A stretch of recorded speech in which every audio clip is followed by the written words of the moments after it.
और आज हम स्टार्ट करने जा रहे हैं बिड आस्क एंड स्प्रेड। अब देखें जी, पिछली क्लास में हमने एक चीज स्टडी की थी, वो थी हमारे पास मार्केट में ब्रोकर के मार्केट में जो ब्रोकर होते हैं। अब आपको पता चल गया कि मार्केट में बहुत ज़्यादा बड़े बड़े पार्टिसिपेट होते हैं जो कि मार्केट में ट्रेडिंग करते हैं। हम जो होते हैं ना, हम बहुत ही ज़्यादा मार्केट में छोटे होते हैं। छोटों से मतलब क्या होता है कि हमारे पास इतना बड़ा पैसा नहीं होता जिसका इम्पैक्ट मार्केट के ऊपर पड़े। तो मार्केट में जब हमने कोई चीज़ खरीदनी होती है या बेचनी होती है ना, तो हमें ज़रूरत पड़ती है किसी दरमियान के ब्रिज की। जैसे कि बहुत से लोग व्यापारी होते हैं कि वो चीज़ों की खरीदो फरोख्त करवाते हैं। आप उन्हें कहते हैं कि ये चीज़ इस तरह। नुमान कह रहे हैं आपकी आवाज़ नहीं आ रही। आवाज़ सबको आ रही है? एक मिनट, आवाज़ आ रही है या ना या सबको? हाँ तो यार नुमान, आई थिंक आपका कोई इशू होगा। हाँ बस ठीक है, ओके ओके ओके, हम फिर चलते हैं। उन्होंने तंग किया। अच्छा, अब व्यापारी जो होता है ना, व्यापारी ये करता है कि व्यापारी बाय एंड सेलिंग यानी कि दरमियान में एक पार्टी होता है ना, जिस तरह हमारे पास प्रॉपर्टी डीलर होते हैं। वो क्या करते हैं, इधर से प्राइस लेंगे, आगे जाके सेल करेंगे और दरमियान में से अपना कमीशन मारेंगे। अब जो ब्रोकर होता है ना, ब्रोकर इतना अच्छा नहीं होता कि वो हमारे लिए काम कर रहा है, हमारे ऑर्डर मार्केट में एग्जीक्यूट करवाएगा और हमसे लेगा भी कुछ नहीं। तो ब्रोकर ना पैसा मारते हैं। वो पैसा कैसे मारते हैं, अब मैं आपको लेके जाता हूँ ट्रेडिंग व्यू के चार्ट पर। आप ट्रेडिंग व्यू के चार्ट पर कभी आएंगे ना, ये आपके सामने ये ट्रेडिंग व्यू का चार्ट ओपन हो रहा है। यार बहुत देर लगा रहा है ये, खैर हो ये ओपन हो गया। हाँ, अब यहाँ पे ये ट्रेडिंग व्यू का चार्ट ओपन हो जाता है। आज वाईफाई वाकई स्लो है। यहाँ पे आप देखें ना, ये जो आंडा लिखा हुआ है ना लफ्ज, जहाँ पे मेरा कर्सर है, ये होता है ब्रोकर। यहाँ पे आप जो भी ब्रोकर चॉइस करेंगे ना, यहाँ आप सर्च करेंगे एक्सेल यूएसडी ना, आपको ब्रोकर मिल जाएंगे। तो इसे ऑफ करते हैं इस तरह से। अब ये हमारे पास ओआंडा का ब्रोकर है। अब ये इस जोन पर जहाँ पे मेरा कर्सर है, अगर आप अपनी स्क्रीन को जूम करें, ये वाला जो जोन है, ये वाला जहाँ पे लिखा हुआ है 4029, ये लाइव मार्केट की प्राइस आ रही है। ठीक है, अब इस पॉइंट से नीचे ये दो पॉइंट बने हुए हैं, एक जरा ब्लू कलर में है और दूसरा जरा रेड कलर में है। यहाँ पे आ रहा है जो प्राइस यहाँ पे आ रही है, जैसे कि 31.74 आ रही है, तो यहाँ पे 31 ये देखें 59 आ रही है। यानी कि इस प्राइस में और इस प्राइस में डिफरेंस है, ये दो प्राइसेस है। अगर आप मार्केट में बाय करना चाहेंगे तो जो लाइव मार्केट की प्राइस है जो कि 34.75 पे है, उसके बजाय आपको ये 35.62 पे मिलेगा। यानी कि आपको चीज महंगी मिल रही है, ये कुछ सेंट्स के फर्क से मिल रही है ना। और इसी तरह अगर मार्केट में सेल करना चाह रहे हैं तो आपकी पोजीशन एग्जैक्ट मार्केट प्राइस पे सेल नहीं होगी, बल्कि आपकी पोजीशन कहाँ पे सेल होगी, जरा डिफरेंस के साथ नीचे से सेल होगी, यानी कि ऊपर। ये एक मिनट रुकना, हाँ, ऊपर से जरा सेल होगी। अब इसमें होगा पता क्या, क्यों ऐसी होता है कि आपकी जो पोजीशंस होती हैं वो मार्केट में सही तरह से क्यों नहीं होती, क्योंकि ब्रोकर ने पैसा कमाना होता है ना। ब्रोकर मार्केट में क्यों आता है, ब्रोकर हमें अगर एक चीज की एक्सेस दे रहा है या वो हमें कैपिटल दे रहा है या ऐसा कुछ भी दे रहा है या हमें वो लाइव मार्केट में लेके आ रहा है, तो उसमें उसका क्या फायदा है। वो ये देखता है कि कहाँ से वो मार्केट में आपसे पैसा कमाए। तो वो दो तरह से पैसा कमाता है, या तो आपसे कमीशन मारेगा। ठीक है, कमीशन मारने में क्या होगा कि आप जब भी कोई चीज लेंगे मार्केट में, लॉट साइज यूज करेंगे, मैं आपको आगे सिखाऊंगा, तो लॉट साइज के ऊपर वो पैसा काटेगा आपसे। या फिर सेकंड बार पता वो क्या करेगा, सेकंड काम ये करेगा कि आपका ये जो प्राइस है ना, ये जैसे कि एक प्राइस आ रही है जो लाइव मार्केट में, उसके डिफरेंट प्राइस पे जाके आपको ऑर्डर एग्जीक्यूट होगा। अब ये जो प्राइस की डिफरेंस होती है ना, आप मोस्टली देखते होंगे जब भी हम अपना ऑर्डर लगाते हैं ना MT5 में जाके, MT5 ना प्लेटफॉर्म होता है। ये जब ब्रोकर हम लेते हैं ना, ब्रोकर आप कोई भी करते हैं तो उसके साथ एक प्लेटफॉर्म मिलते हैं ट्रेड लगाने के लिए, MT5। तो इसे मेटा ट्रेडर कहते हैं, मैं आपको ना जरा आगे बताऊंगा। तो उसमें जब भी हम जाकर ट्रेड लगाते हैं तो हमारी ट्रेड या तो ज्यादा डिफरेंस से ओपन होती है, एग्जैक्ट सेम मार्केट की प्राइस से ओपन नहीं हो रही होती। उसके पीछे मेन रीजन यही होता है कि ब्रोकर में डिफरेंस आ रहा होता है। अब वो डिफरेंस इसे कहते हैं बिड आस्क एंड स्प्रेड को। हमारे जो इंस्ट्रूमेंट होता है ना, कोई भी इंस्ट्रूमेंट मार्केट में चल रहा है, उसकी दो कीमतें होती हैं। वो कीमतें पता क्या होती है, पहली होती है बिड, दूसरी होती है आस्क। ये दो कीमतें आपके पास होती है। बिड ऐसी प्राइस होती है जहां पर आप सेल करते हैं मार्केट में, ये बात याद रखनी है। बिड ऐसी प्राइस होगी जहां पे आप सेल कर रहे हैं, और आस्क ऐसी प्राइस है जहां पे आप बाय कर रहे हैं। अब देख लें कि मार्केट में एक चीज की प्राइस चल रही है 3400। ठीक है, $3400 गोल्ड की प्राइस है। अगर आपने बाय करना है तो आपको वो बाय $3400 से नहीं मिलेगा, वो आपको बाय पता कहां से मिलेगा, $3400.20 से। ठीक है, अब ये जो 20 पॉइंट्स का डिफरेंट आ रहा है, इसी तरह आपने सेल करना है तो आपको सेल एग्जैक्टली 3400 पे सेल नहीं होगा, आपका सेल होगा 20 पॉइंट के डाउन साइड डिफरेंस से। अब एक्चुअल प्राइस क्या है, एक्चुअल प्राइस है हमारे पास $3400। अब इन दोनों प्राइस के दरमियान डिफरेंस है, यानी कि बाय करना पड़ रहा है तो हमें जरा एक्चुअल प्राइस से 20 पॉइंट ऊपर बाय करना पड़ेगा, सेल करना पड़ रहा है तो उसके नीचे सेल करना पड़ता है। अब इन दो प्राइस के दरमियान जो डिफरेंस होता है ना, इसे हम कहते हैं स्प्रेड, ये गैप होता है। इस गैप के जरिए मार्केट में जो होते हैं ना हमारे पास जो इंस्टीट्यूशन वो होते हैं ब्रोकर्स, वो पैसा कमाते हैं हमारे से, कि वो हमें जब भी हमारा जो ऑर्डर होता है ना वो या तो ऊपर लगता है, जब हमें सेल करना होता है तो वो सही जगह पॉइंट से सेल नहीं होता, नीचे से जाकर सेल हो रहा होता है, यानी कि जो हमारा प्रॉफिट वाला मोमेंटम होता है वो अक्सर निकल जाता है। फिर मोस्टली जो प्रो ट्रेडर होते हैं वो बड़े अकाउंट ओपन करते हैं, उनमें फिर आपको एक तो डिपॉजिट भी बड़ा करना पड़ता है, फिर आपका वो स्प्रेड नहीं देखते हैं, आपको एक्जैक्टली जो मार्केट में प्राइस चल रही होती है ना वही प्राइस देते हैं। लेकिन उसमें इशू पता क्या होता है, उसमें इशू यही होता है कि फिर आपको कमीशन काटा जाता है, कि आप जितना ज्यादा ऑर्डर लगाते हैं ना मार्केट में, एक ऑर्डर के हिसाब से वो आपसे कमीशन डन कर लेते हैं कि पर ऑर्डर आप कितना कमीशन काटा जाएगा, तो उतने डॉलर में वो आपसे काट लेते हैं। तो ब्रोकर इस तरह से मार्केट में पैसा कमाते हैं कि हमें मार्केट की जो एक्चुअल प्राइस होती है ना उससे थोड़ा सा महंगा बेचेंगे, और जब आप सेल करना होगा तो उससे सस्ता खरीदेंगे। तो इस तरह से ब्रोकर हमसे पैसा कमाते हैं। तो ये एक सिंपल सा बिट आस्क एंड स्प्रेड का है डिफरेंस। अब इसके बाद हम बात करते हैं पिप। पिप किसे कहते हैं? पिप, अब जैसे आपको पता है कि आपने बाजार जाना है, जब आप बाजार जाएंगे तो बाजार जाने के बाद कभी आपने ये बात कही है कि भाई अपना मुझे 1 किलो अंडे चाहिए, या आपने कभी ये कहा हो कि यार मुझे 1 दर्जन चीनी चाहिए? कभी नहीं कहा ना आपने। क्यों? क्योंकि हर चीज का एक पैमाना होता है ना उसे नापने का, जिस चीज से उसे नापा जाता है। इसी तरह फॉरेक्स में एक पैमाना होता है जिसे हम पिप कहते हैं। अब पिप का जो मतलब होता है ना, पिप हमारे पास स्टैंड करता है कि जो परसेंटेज इन पॉइंट होता है ना उसे हम पिप कहते हैं। यानी कि एक प्राइस का जो डिफरेंस है उसको मापने के लिए जो हम एक पैमाना यूज कर रहे हैं, जिसे हम अंडों को खरीदने जा रहे हैं, हम दर्जन को डजन कह रहे हैं ना, भी हमने 1 दर्जन अंडे चाहिए। अब अंडे खरीदने के लिए हम एक पैमाना यूज कर रहे हैं डजन का, या हम कोई शुगर खरीदने जा रहे हैं उसके लिए हम पैमाना क्या यूज कर रहे हैं, किलो का या केजी का, इस वे में। तो इसी तरह जब हम मार्केट की बात करते हैं ना तो पिप्स होते हैं परसेंटेज इन पॉइंट, के पॉइंट्स में आपकी जो मूवमेंट आई है ना, मोमेंटम, वो कितनी आई है। तो ये प्राइस को मापने का यूनिट होता है पिप, ठीक है।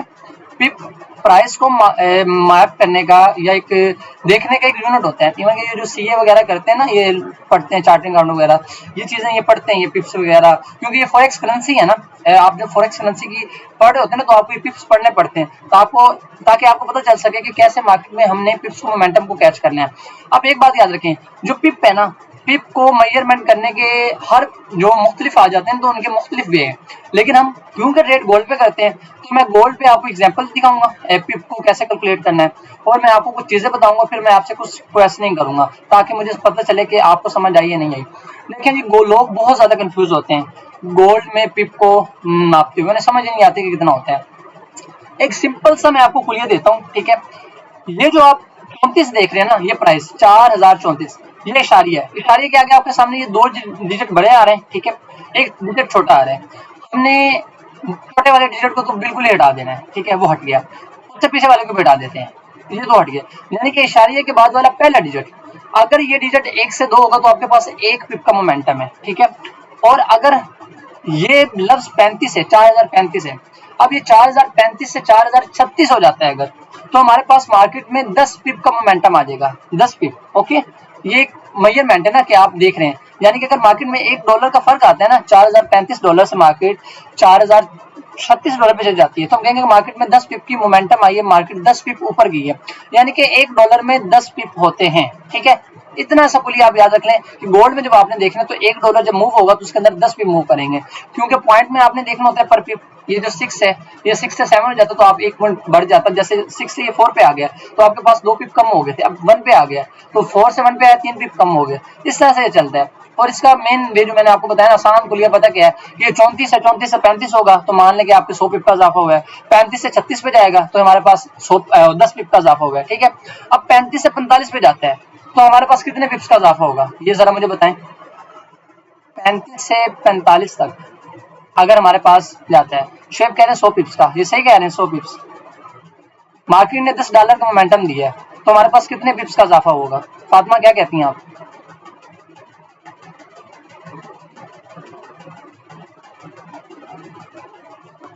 अली रजा और 100 पिप, 100 पिप, 100, अरीशा 100, ओके, हाँ अरीशा फातिमा ठीक हो गया।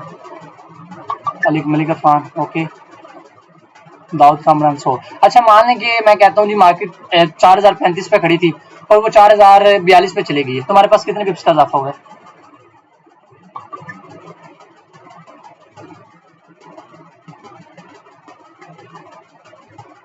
अच्छा 70 पिप का।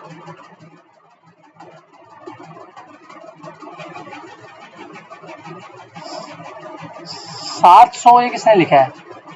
80 पिप 35 से 42 पे गई है तो कितने पिप्स का इजाफा होगा? 35 से 42, 700 कौन लिख रहा है?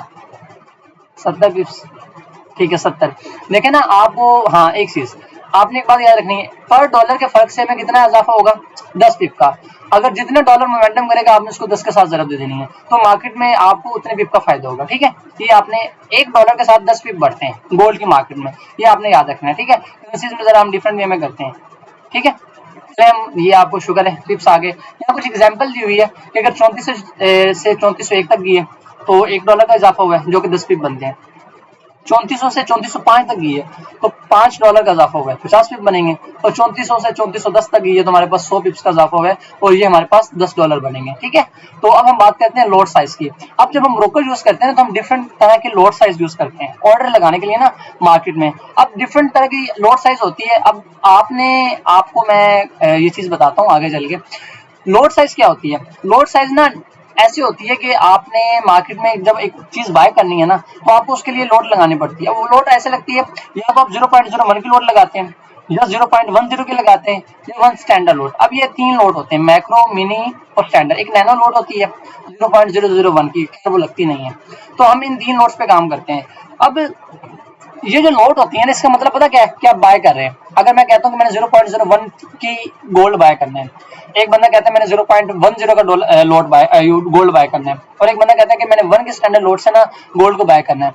अब जो बंदा 0.01 की लोड ले रहा है और उसके साथ गोल्ड को बाय करने की कोशिश कर रहा है, इसका मिनी लोड वाले का जिसने 0.10 की लगाई हुई है और एक स्टैंडर्ड लोड वाला जिसने 1 की लगाई हुई है, इनको क्या डिफरेंस फेस करना पड़ेगा? यानी कि तीनों गोल्ड को बाय कर रहे हैं, ठीक है, लेकिन फर्क पता क्या है कि जो 1 वाला है ना उसके पास ज्यादा ताकत है, उसने ज्यादा गोल्ड को बाय किया है। 0.10 वाले ने कम, 0.1 वाले ने, 0.01 वाले ने, उसने उससे कम। अब इनको फायदा कैसे होगा? आपने एक बात याद रखनी है, 0.01 पे जब आपके पास मार्केट 10 पिप का मोमेंटम देगी, यानी कि $1 मोमेंटम देगी, तो आपको $1 मिल जाएगा। समझ आ रही है? अगर आपने मार्केट में 0.01 की लोड लगाई है और मार्केट आपकी $35 से $36 पे चले जाती है तो आपको $1 का फायदा होगा। अगर आपने मिनी लोड लगाई हुई है, ठीक है, तो आपको एक पिप पर $1 का फायदा होगा, यानी कि 35 से 36 पे जाएगी, $1 के अंदर 10 पिप का मोमेंटम है, एक पिप के ऊपर $1 का फायदा। मिनी लोट में ये जो 0.10 वाली है, आपको पर डॉलर $1 का फायदा होगा, यानी कि एक जब मार्केट ने 10 पिप का मोमेंटम किया तो आपको $10 मिल गए। अब जब मार्केट में स्टैंडर्ड लोड लगी है जिस बंदे ने, अब उसको एक पिप पर $10 का फायदा मिलेगा, यानी कि उसकी जो लोड साइज होगी, अगर मार्केट में मोमेंटम जो आया है वो आया है 10 पिप का, तो इसको 10 के साथ जरब दे दे, यानी कि उसको $100 का फायदा होगा। यानी कि तीनों बंदों ने सेम लोड लगाई है, इसे $1 पे $1 मिलेंगे, ठीक है, इसे $1 पे $10 मिलेंगे, और इसे $1 पे $100 मिलेंगे। इस तरह से हमारे पास ये लोड चलती है। अब जैसे कि मान लें कि गोल्ड की प्राइस 4040 पे थी, वो 45 पे चलेगी। अब माइक्रो लोड वाला कितना फायदा कमाएगा? सिर्फ और सिर्फ $5 का, ठीक है। अब ये जो मिनी लोड वाला है, इसे पर पिप के ऊपर पर डॉलर मिलना है। अब $5 मार्केट ने किया है ना अपना, क्या कहते हैं, सफर। $5 के अंदर 50 पिप आ जाएंगे। जब $5 के अंदर 50 पिप आ गए तो यानी कि पर पिप पे से $1 मिलना है, यानी कि इसे $50 सीधा सीधा बन गया हिसाब। अब हमें पता है हमारे पास 50 पिप बनने $5 के अंदर। अब इसी तरह जब इस जगह पे वो 50 पिप का सफर हुआ है, अब 50 को आप जरब दें 10 के साथ तो कितना बनेगा? 500 ना।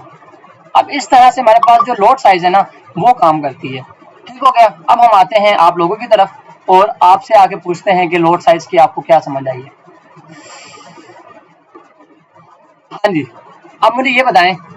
हाँ जी, जो लोड साइज होती है ना वो कैपिटल के हिसाब से रखी जाती है। नहीं, अगर गोल्ड में सबसे पहले तो मुझे ये बताएं, गोल्ड में मोमेंटम आया है 4033 से लेकर 37 तक का, ये कितने पिप बनेंगे?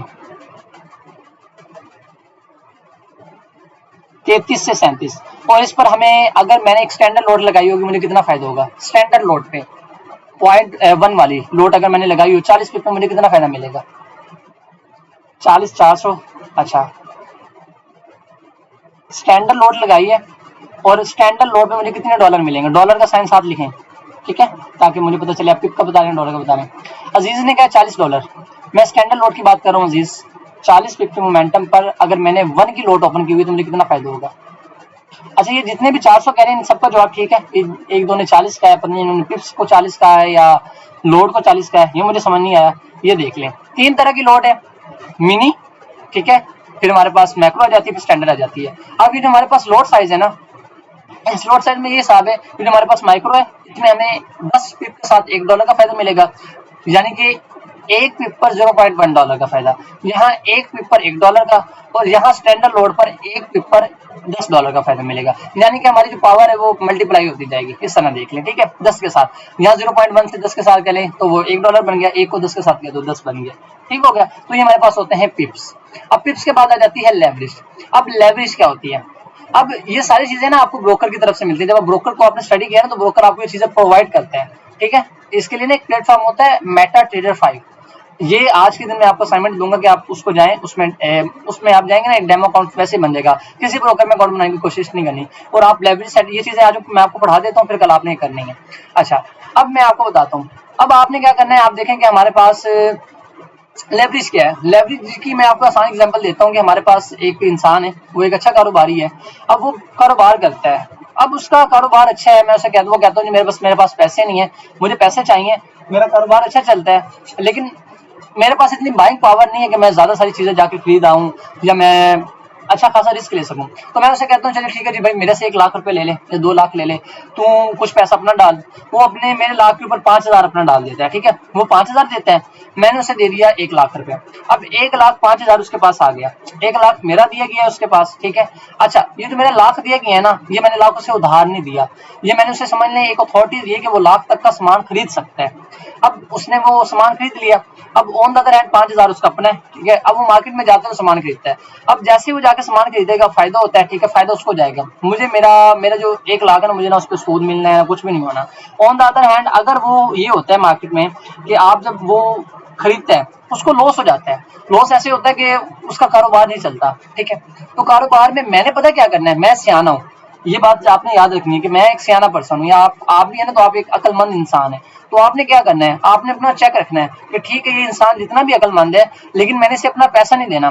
तो आप क्या करेंगे, आप उसके 5,000 रुपए को ऊपर रखेंगे, जैसे ही उसको लॉस होना शुरू होगा, जैसे ही उसके 5,000 की लिमिट हिट हो जाएगी कि मान लें कि उसके 5,000 का लॉस हो गया मार्केट में, तो आप अपना 1 लाख निकालेंगे, चुप करके साइड बैठ जाएंगे, यानी कि आपका 1 लाख सिर्फ उसको बाइंग पावर दे रहा है। अब लेवरेज का मतलब पता क्या है, लेवरेज होता है कि आपको एक चीज मेरी, एक ताकत मेरी है, तो इसे ब्रोकर की जुबान में कहें कि लेवरेज आपके पास होती है, आपको उधारी बाइंग पावर दी जाती है, कोई पैसा नहीं मिलता लेवरेज में, कभी भी आपको कोई उधार नहीं दिया जा रहा होता कि आप बाय कर लें, ठीक है, ऐसा कुछ नहीं होता। लेवरेज का मतलब ये होता है कि आप $100 है ना आपके बैंक में, आप मुझे एक बात बताएं, ये हमारे पास गोल्ड के पास आते हैं, ये हमारे पास गोल्ड है, ये गोल्ड का चार्ट है, आप देखें गोल्ड की प्राइस कितनी जा रही है, 4,037 पे जा रही है, हाँ जी 4,037 पे जा रही है। आप मुझे ये बताएं कि 4,037 पर गोल्ड को $100 से बंदा कैसे बाय कर सकता है। इज इट पॉसिबल कि एक इंसान ने $100 सिर्फ डिपॉजिट किया हुआ है और वो $100 से इस 4,037 की प्रोडक्ट को बाय करने की कोशिश कर रहा है, पॉसिबल नहीं है ना, पॉसिबल तो है ही नहीं। अब फिर वो क्या करता है, वो ब्रोकर में आता है, ब्रोकर क्या करते हैं, ब्रोकर उसे पावर देते हैं हैवी चीज बाय करने की, ब्रोकर से लेवरेज देते हैं। अब लेवरेज देते हैं एक्स में, यानी कि 10x 100x। अब 100x का मतलब क्या है, ब्रोकर कहता है मैं आपको 100 गुना लेवरेज दे रहा हूँ, यानी कि अगर आप उसमें $1 डिपॉजिट करेंगे ना तो आपको $100 की ताकत मिल जाएगी, यानी कि होंगे आपके पास वो $1, लेकिन आप $100 की सामान की चीज खरीद सकते हैं। अब आपने ब्रोकर में $100 की डिपॉजिट किया है, ठीक है, एक $100 आपने लिया और $100 करके आपने उस ब्रोकर में डिपॉजिट कर दिया। अब मुख्तलिफ ब्रोकर्स होते हैं और वो मुख्तलिफ वे में आपको देते हैं लेवरेज। अब एक ब्रोकर कहता है जी मैंने आपको, जैसे मैंने बताया 100x देता है, वो कहता है जी मैंने आपको 100x की लेवरेज दी है। अब 100x पता कितना बनता है, 10,000। आपके पास आप $100 डिपॉजिट करके आपको $10,000 तक की बाइंग पावर मिल रही है। अब आप उसको यूज कैसे करेंगे, अब मेरे पास ये गोल्ड चाह रहा है, गोल्ड कितने का चाह रहा है, $4,035 का, यानी कि मुझे ताकत कितने की मिली है, $10,000 की ना, तो मैं यहाँ पर 0.01 की एक लोड लगाऊंगा और 0.01 की एक और लोड लगा सकता हूँ, यानी कि 0.02 की एक लोड, दो लोटे लगा दूंगा। तो ये टोटल मैंने कितनी बाइंग पावर यूज कर ली, 8000 सम डॉलर की, ठीक है। तीसरी लोड नहीं लगेगी मेरी, क्योंकि मेरे पास पावर है $10,000 की, ना कि $12,000 की। अब मैं दो लोटे यूज कर लूंगा, मैंने गोल्ड में बाय कर लिया। अब यहाँ पे मैं आपको एक कॉन्सेप्ट क्लियर करवाता हूँ। आपने देखा होगा लोग कहते हैं जी फलां बंदे का मार्केट में इतना लॉस हो गया, उसने लाखों उड़ा दिए, करोड़ों का लॉस हो गया। कैसे लॉस हो गया?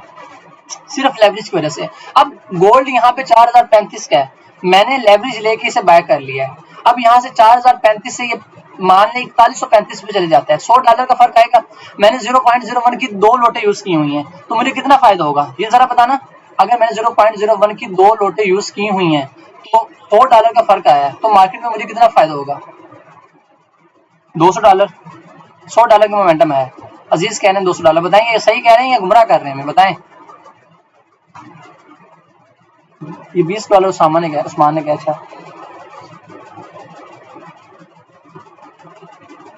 तो कासिम आप ठीक कर देना, वो गलत बता रहे हैं। तो आप बताएं, मार्केट में $100 का फर्क आया और मैंने 0.01 की दो लोट्स बाय की हुई है। हाँ, तो किस तरह बताएं? गलत कासिम सही करते हैं ना आपको। बताएं कासिम, $100 में मुझे कितना प्रॉफिट होगा? यार सारे सुमुन मुकमुन हो गए, क्योंकि समझ नहीं आई तो बताएं। ये आपके हालात हैं। मैं ये कह रहा हूँ कि मैंने 4035 पे गोल्ड को बाय किया, ठीक है। गोल्ड 4035 से 4135 पे चले गया, यानी कि $100 का फर्क आ गया। $100 के अंदर मार्केट ने 1000 पिप का मोमेंटम दे दिया, ठीक है। अब हम सिर्फ डॉलर की बात करते हैं। $100 का फर्क आया, मैंने लगाई हुई थी 0.01 की लोड। 0.01 की लोड पर $1 पर मुझे, यानी कि $1 मिलता है ना, 35 से 36 पे जाएगी तो $1 मिलेगा। अब $100 का मोमेंटम आया, 0.01 की मैंने दो लोटे लगाई हुई हैं, तो मुझे कितना फायदा होगा? ये क्वेश्चन था।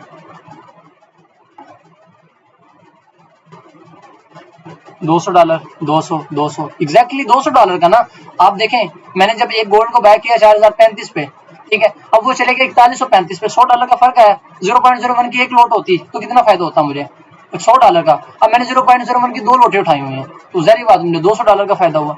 ये इस तरह से मार्केट में आपका फायदा होगा। चलें ठीक है, ये मैं जो आपको बताना चाह रहा था। अब मैंने यहाँ से गोल्ड में बाय किया हुआ है, अब गोल्ड ऊपर चले जाता है तो जहरी बात, मुझे फायदा होगा, मैं प्रॉफिट लूंगा, साइड बैठ जाऊंगा, ठीक है। अब ये इतनी बात होगी।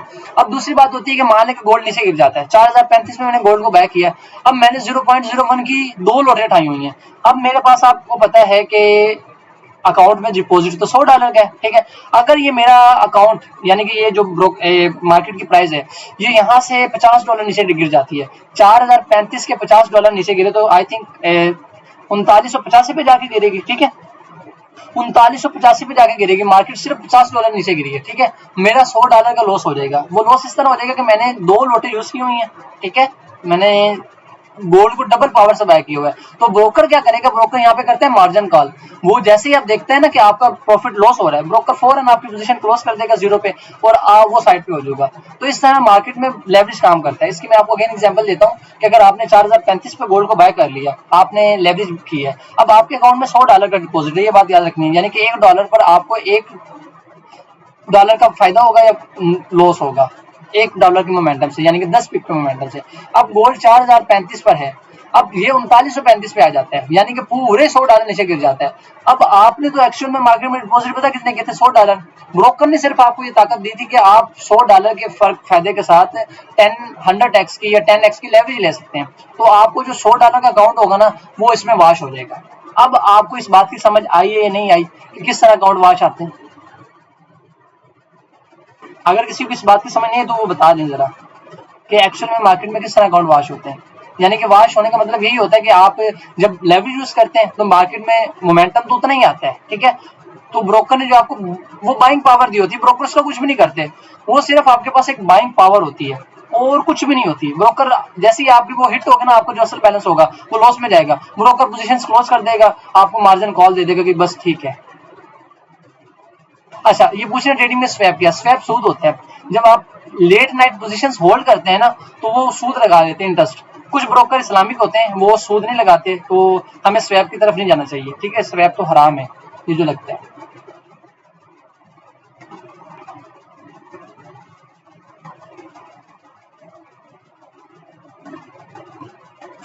स्वैप तो लेट नाइट पोजीशंस का होते हैं ना, स्वैप से तो अब इस्लामिक ब्रोकर भी होते हैं, इसके अलावा स्वैप फ्री अकाउंट भी मिलते हैं फंडिंग अकाउंट में, स्वैप नहीं होते। तो स्वैप फ्री वाले की तरफ जाना चाहिए जब आपने लेट नाइट पोजीशंस होल्ड करनी है। अदरवाइज तो हम ट्रेडर्स हैं, हम एक दिन में हो जाते हैं, कभी कभार होती है कि पोजीशंस बड़ी हो तो हम होल्ड कर लें, ठीक है। तो ये लेवरेज हो गया। लेवरेज के बाद मार्जिन होता है। मार्जिन वो होता है अमाउंट ऑफ मनी जो ब्रोकर आपकी तरफ सेट करते हैं। इसका ये मतलब ले लें कि अब जैसे मार्केट में आपको पता है $100 आपका है, जैसे ही आपने पोजीशन ओपन कर लेनी है और आपने उसमें रिस्क ले लेना है, तो ब्रोकर ने जो आपका पैसा होना है वो लॉक कर लेना है, ठीक है। आप उस लोग पैसे को नहीं हटा सकते। अगर आपके एसएल सेट है, कुछ भी सेट है, ब्रोकर उससे फायदा लेगा, ठीक है। ब्रोकर कभी भी उस लोग पैसे को आपको हटाने नहीं देगा, उसको एज अ सिक्योरिटी डिपॉजिट रखेगा ना। अगर आप ब्रोकर का पैसा ले रहे हैं ना, लेवरेज ले रहे हैं उससे, तो आपके पैसों को फिर जब आप ट्रेड लगाएंगे ना, तो आप अपने पैसों को आगे पीछे नहीं कर सकते। उसने आपके पैसे को ही बफर रखना है, जैसे मैंने आपको बताया, आपके पैसे को बफर रखेगा और क्या होगा कि मार्केट में आपको ये यूज होगा। फिर इसमें ना MT5 में आपको बताता हूँ वो करना। फिर ब्रोकर आ गया, ब्रोकर टाइप्स आ गया, और प्लेटफॉर्म। अच्छा, आपने ट्रेडिंग का प्लेटफॉर्म देख लिया था, ठीक है। अब आपने पता क्या करना है, MT5 का ना प्लेटफॉर्म है, आपने जाना है अपने प्ले स्टोर पे जाकर ना MT5 का ऐप डाउनलोड करना है। कल के लिए आपकी छोटी सी असाइनमेंट ये है कि आप MT5 को अंडरस्टैंड करके आइएगा। उसमें डेमो अकाउंट बनते हैं, सर्च कीजिएगा डेमो अकाउंट कैसे बनते हैं, ये ना MT5 को यूज कैसे करना है। और उसमें एक लेवरेज आएगी आपके पास, आप लेवरेज सेट करना, और उसमें मुख्तलिफ ऑप्शन आएंगे, उन्हें अंडरस्टैंड करने की कोशिश कीजिएगा। अब जो हमारी कल की क्लास होगी ना, कल की क्लास में हम एडवांस जाएंगे, ठीक है, हम एडवांस जाएंगे, ये बात याद रखें। और एक चीज मैं आपको और बता दूं कि मार्केट जो हमारी है ना, मैंने आपको बताया कि 24 आवर बाई 5 डे चलती है, 5 दिन 24 आवर चलती है। तो इसके पीछे रीजन क्या होता है कि मार्केट में मुख्तलिफ सेशंस होते हैं। अब बैंकिंग का तो हमें पता है, हमारे बैंक 8 बजे ओपन होते हैं, 5 बजे बंद हो जाते हैं। लेकिन किस तरह से ये जो मार्केट होती है इतने अरसा चलती है, यानी कि इतना पूरा दिन चलती रहती है कि मार्केट में सेशंस ओवरलैप होते रहते हैं। कि हमारे पास इस वक्त न्यूयॉर्क का सेशन चला हुआ है, ठीक है। न्यूयॉर्क के बाद न्यूयॉर्क बंद होगा तो सिडनी ओपन हो जाएगा, सिडनी के बाद टोक्यो ओपन हो जाएगा, फिर लंदन, फिर न्यूयॉर्क। इस तरह हमारे पास बराए आजम है ना, सूरज यहाँ से निकलता है ऑस्ट्रेलिया की तरफ। ऑस्ट्रेलिया का मेन जो है ना वो सिडनी है, ठीक है। सिडनी के बाद एशिया में आता है, जिसे जापान की मार्केट है टोक्यो, टोक्यो सेशन भी कहा जाता है, एशिया सेशन भी कहा जाता है, ठीक है। उसके बाद मार्केट ये यूरोप की तरफ जाता है, ये मार्केट कह रहा हूँ, ये सूरज वहां दिन होता है लंदन, ठीक है। तो वहां की मार्केट लंदन मार्केट कहलाती है। और उसके बाद हमारे पास अमेरिका की तरफ जाता है, जिसे हम न्यूयॉर्क मार्केट कहते हैं, ठीक है। ये सेशंस वगैरह ये जरा एडवांस टाइम फ्रेम है, ये एडवांस चीजें, तो इस सेशंस में तो बहुत ज़्यादा डेप्थ स्टडी होती है, सेशंस को समझा जाता है। और कल की क्लास में आपको एडवांस दूंगा कि एक्चुअल में हम ट्रेडिंग को समझते हैं कैसे, ट्रेडिंग करते हैं कैसे, मार्केट में एनालाइज कैसे करना होता है, ये जो चार्ट है इसको देखना कैसे होता है, ये चीज़ें ज़रा मैं आपको कुछ बताऊंगा, ठीक है। तो मैं जी लंदन में और अपना क्या कहते हैं न्यूयॉर्क में करता हूँ। हाँ जी, इंशाल्लाह हमारी कल लास्ट क्लास होगी। Leverage, margin and demo account बना के सब चीज़ों का रिव्यू करना है। हाँ जी बिल्कुल सर, एक ही टाइम में काफ़ी ज़्यादा ट्रेड्स लगाना हराम है। मैंने सोशल मीडिया पर देखा था कि कुछ डॉलर से बड़ा लॉट साइज रखकर काफ़ी ज़्यादा ट्रेड्स लगा देते हैं हज़ारों में। मे भी डेमो अकाउंट हो, डॉलर्स नहीं देते, नहीं देखें, हराम तो नहीं है ना। आप ज़्यादा बाइंग कर रहे हैं तो ज़्यादा कारोबार में पैसा लगाना हराम है। हराम पता क्या होता है कि आप जुआ कर रहे हैं, आप स्पेकुलेशन कर रहे हैं, आपको अंदाजा नहीं है, या मार्केट को सही तरह से चल भी नहीं रहे, ठीक है, ये होता है। अब बहुत से लोग तो गैम्बलिंग कर रहे होते हैं ना मार्केट में, तो ऐसा थोड़ी होता है। तो अगर आपका किसी का क्वेश्चन है तो वो मुझे हाथ खड़ा कर ले, अगर ऐसा कोई क्वेश्चन है, अदरवाइज आप टेक्स्ट में कर लें। और फिर नेक्स्ट क्लास हमारी आखिरी होगी।